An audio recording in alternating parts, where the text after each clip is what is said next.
Hey my friend, this is Stone. I hope you're having a great day today and I hope your week is starting off right. I'm wearing this hat today in honor of my Oklahoma City Thunder. They are in the playoffs right now. They're doing great. Durant, Westbrook, keep it up.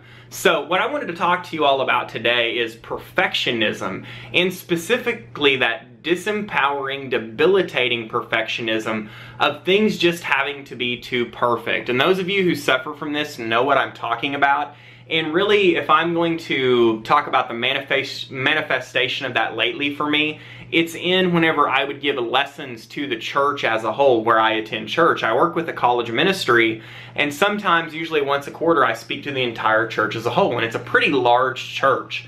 And so whenever I first started doing this, it really made me nervous, and I really wanted to make sure that I did the best I very possibly could. But the key word is that it really had to be perfect, okay? And so I would prepare these lessons, and I would spend several hours each day before that Sunday, like throughout the week, to prepare for the lesson. And I would give the lesson, and people were very, very kind, and people were telling me I was doing a great job, and I got some amazing positive feedback. But then that just meant that I felt like I had to do better the next time.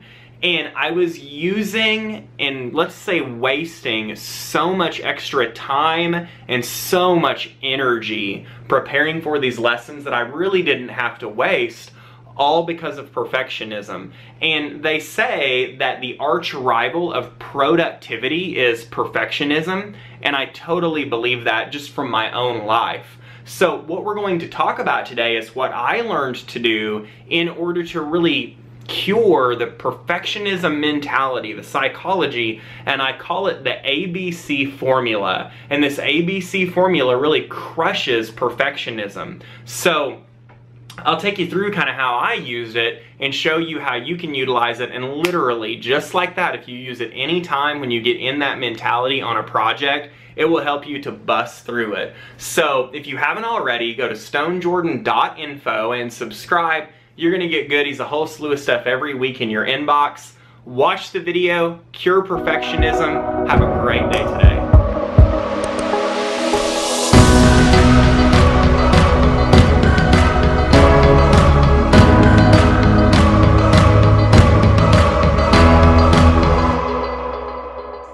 So in order to beat perfectionism, and in order to really understand how to destroy it, how to crush it, we first have to understand the psychology behind why perfectionism is so prevalent in some of us, or at least some of the time.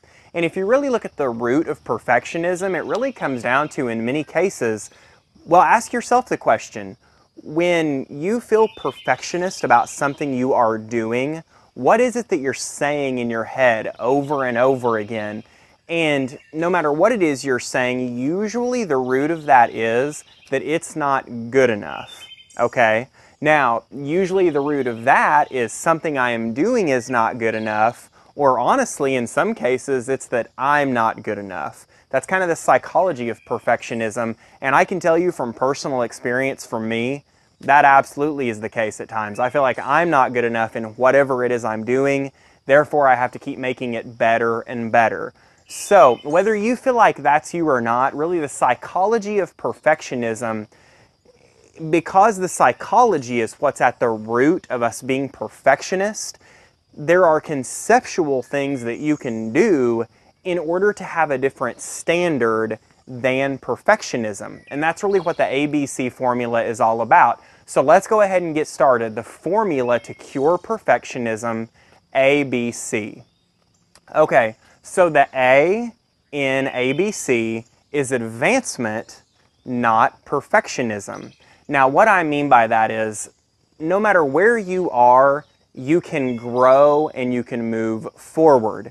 Okay, if you're not very good at something, to try to be perfectionist at that and do it perfect, that's going to take a huge amount of time. It's going to take a huge amount of energy and resources, because there's a steep, steep learning curve, right?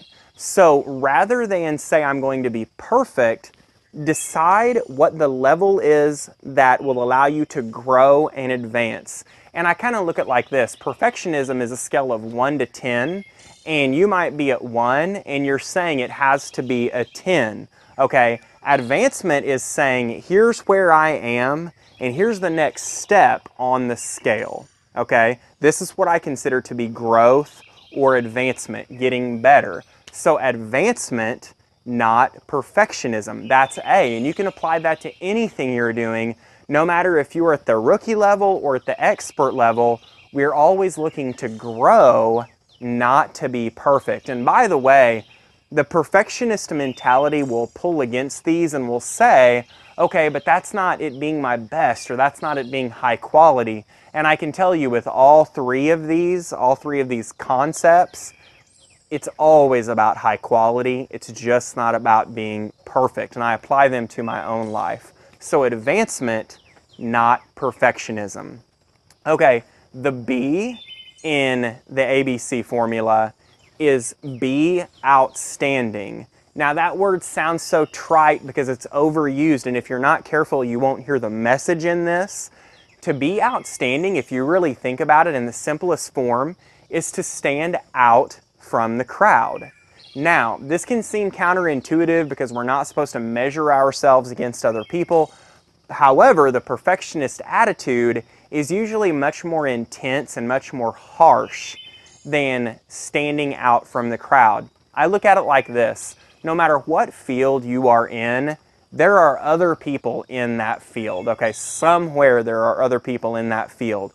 And it's very easy to determine what it means to stand out. Okay, I mean, you can go online and you can look at your market, or you can look at the hobby that you have or the field that you're in, and you can define, usually in a sentence or two, what does it mean to be outstanding, to stand out in the crowd.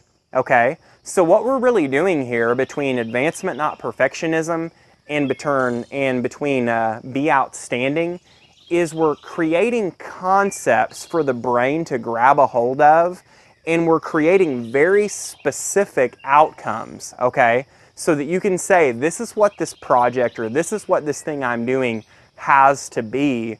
It does not have to be perfect. So A is advancement, not perfectionism. B is to be outstanding, to determine what it means to stand out from the crowd and to write that down, okay?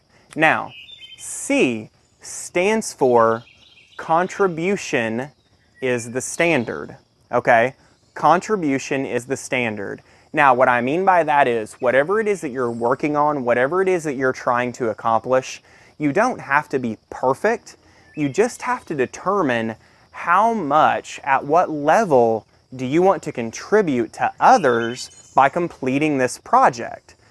If the project is not contributory to others, or what it is you're trying to accomplish is not contributory to others, then, you know, simple class, you need to do something else, okay? Find something where you can make a contribution to the world, where you can contribute to others. However, if the thing that you're doing is contributing to others, that is your standard. The standard is, how much do I need to contribute to others for this to be done, okay? Not unfinished, not just leaving it, but done, complete. When are you going to consider it to be complete? So what is your standard of contribution to other people? And you write it down. And here's the key. If you're having trouble and you just can't finish a project, you just can't stop it, or perfectionism is keeping you from starting the project, then really you just need to take the time, ABC, you need to sit down and you need to say, okay, what is it going to take for me to advance? And you need to write it out, 1 or 2 sentences. What is it going to take for me to be outstanding? Do a couple minutes of research, or maybe you already know, and write 1 or 2 sentences. What does it mean to be outstanding? And then number 3, you need to say to yourself, okay, I'm going to contribute, but what is it that I need to contribute? How much do I need to contribute to others in order for this to be complete, in order for that to be my standard? Okay, if you take all 3 of these and you get really clear on what your outcome is for each of them, then you have created within your own brain a place to say, this is done. This is good enough. It's not perfect, but it's good enough. And you can be done with it. I hope you have found that helpful. I'm just here to serve. I'm just here to contribute to you. So I hope I've been able to do that today. Don't forget to subscribe at stonejordan.info. Please leave a comment at this blog post as well, and let me know what you think. Let me know specifically what you do in order to get a project done and it not have to be perfect. Whatever you do, my friend, remember that this week is a gift, so do 2 things with it. Be both purposeful and productive. Thank you so much. Go get them this week, and we'll talk to you next time.